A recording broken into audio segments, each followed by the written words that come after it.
नमस्कार, मैं प्रवीण उपाध्याय। अरविंद केजरीवाल को यूपी के मुख्यमंत्री योगी आदित्यनाथ भी करीब करीब वैसे ही टारगेट कर रहे हैं जैसे वो प्रधानमंत्री नरेंद्र मोदी के निशाने पर बने हुए हैं। योगी और मोदी के हमले में स्थानीय मुद्दे तो कॉमन है, लेकिन योगी जहां हिंदुत्व की लाइन पर धावा बोल देते हैं, मोदी भ्रष्टाचार के आरोप पर फोकस करते नजर आते हैं। योगी की दिल्ली में एंट्री से ठीक पहले प्रधानमंत्री मोदी ने कहा था, शीश महल आम आदमी पार्टी के धोखे और झूठ का उदाहरण है और दिल्ली वाले आप वालों की आपदा और उनके झूठे और फरेब से उब चुके हैं। मोदी के साथ साथ बाकी बीजेपी नेता भी आपदा बोलकर स्थानीय मुद्दे पर अरविंद केजरीवाल को घेर रहे हैं और योगी आदित्यनाथ भी दिल्ली की सड़कों पर गंदगी का मामला उठा रहे हैं। आम आदमी पार्टी नेता अरविंद केजरीवाल ने हाल ही में एक इंटरव्यू में कहा था, बचपन से मैं हनुमान जी का भक्त हूँ। बचपन में पूरी रात बैठकर कभी 250 या 300 बार मैंने हनुमान जी की आरती की है। मैं सभी से यही कहता हूँ, अगर जीवन में कभी कोई कठिनाई आए तो हनुमान जी की शरण में ज़रूर जाना। टीवी पर इंटरव्यू के दौरान हनुमान चालीसा पढ़ चुके अरविंद केजरीवाल हाल ही में रामायण की कथा सुनाते हुए रावण और मारीच के किरदार में कंफ्यूजन को लेकर विरोधियों के निशाने पर आ गए थे।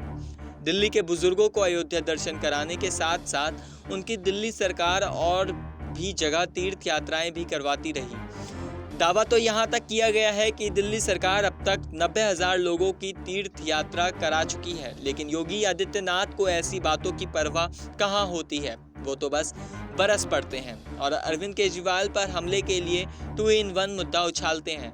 दिल्ली में यमुना की हालत देखकर योगी ऐसा मुद्दा उठाते हैं जो लोकल भी है और हिंदुत्व से भी जुड़ा है। प्रयागराज के महाकुंभ में कैबिनेट साथियों के साथ जल क्रीड़ा और डुबकी लगा चुके हुए आदित्यनाथ ने अरविंद केजरीवाल को यमुना में वैसा करने की चुनौती दी।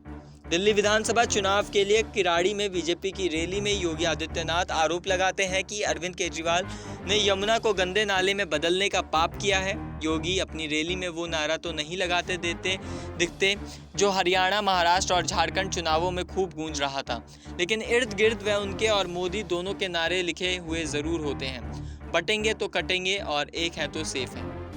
यमुना के साथ ही योगी आदित्यनाथ रोहिंग्या का भी मुद्दा उठाते हैं और केजरीवाल को घेरते हैं। हालांकि इस मसले पर अरविंद केजरीवाल और दिल्ली की मुख्यमंत्री आतिशी पहले ही अपना पक्ष रख चुके हैं। दिसंबर 2024 में ही अरविंद केजरीवाल सोशल मीडिया के जरिए कह चुके हैं, हम किसी भी हालत में बीजेपी को दिल्ली में रोहिंग्या को बसाने नहीं देंगे। दिल्ली के गरीबों के फ्लैट, उनके रोजगार, उनके हक की सुविधाएं किसी भी हालत में बीजेपी को रोहिंग्या को नहीं देने देंगे।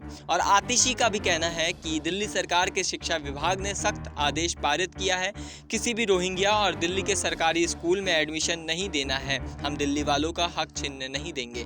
अरविंद केजरीवाल का कहना था कि दिल्ली में रोहिंग्या लोगों को बसाने के लिए केंद्रीय मंत्री अमित शाह और हरदीप पुरी जिम्मेदार हैं।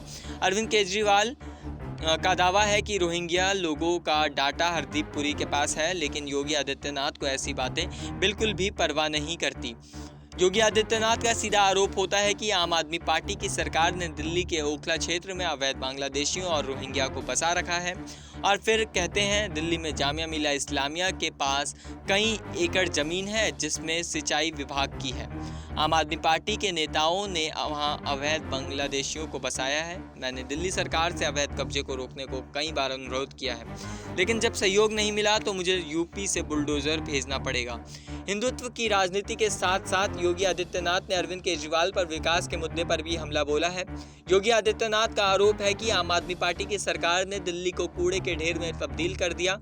कहते हैं आज दिल्ली में यह पता ही नहीं चलता है सड़क पर गड्ढा है या सड़क पर गड्ढा। सफाई की हालत इतनी दयनीय है, जगह जगह कूड़े के ढेर लगे हैं। दिल्ली में आम आदमी पार्टी की सरकार के पापों का खामियाजा हमारे पवित्र मथुरा वृंदावन के श्रद्धालुओं और संतों को भी भुगतना पड़ रहा है। जब भी नमामि गंगे परियोजना के तहत सफाई की बात होती आई है, अरविंद केजरीवाल एंड कंपनी ने सहयोग नहीं किया।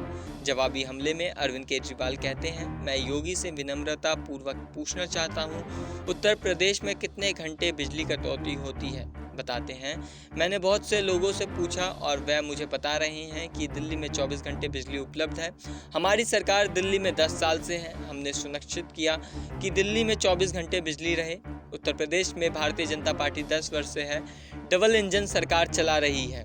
2020 के दिल्ली चुनाव में भी योगी आदित्यनाथ ने बीजेपी के लिए 14 रैलियां की थी और नतीजे बताते हैं 2015 के मुकाबले उन पर सीट बीजेपी ने बेहतर प्रदर्शन किया था। कटपड़गंज सीट से दिल्ली के डिप्टी सीएम रहे मनीष सिसोदिया उम्मीदवार थे और 2015 में बीजेपी को 33.12% वोट मिले थे, जो 2020 में बढ़कर 47.7% हो गए थे। किराड़ी में योगी आदित्यनाथ ने पहली रैली की है। 2020 में भी बीजेपी के लिए वोट मांगे थे। 2015 में किराड़ी सीट पर बीजेपी 33.16% वोट मिले थे, लेकिन 2020 में 46.51% वोट पहुंच गए थे।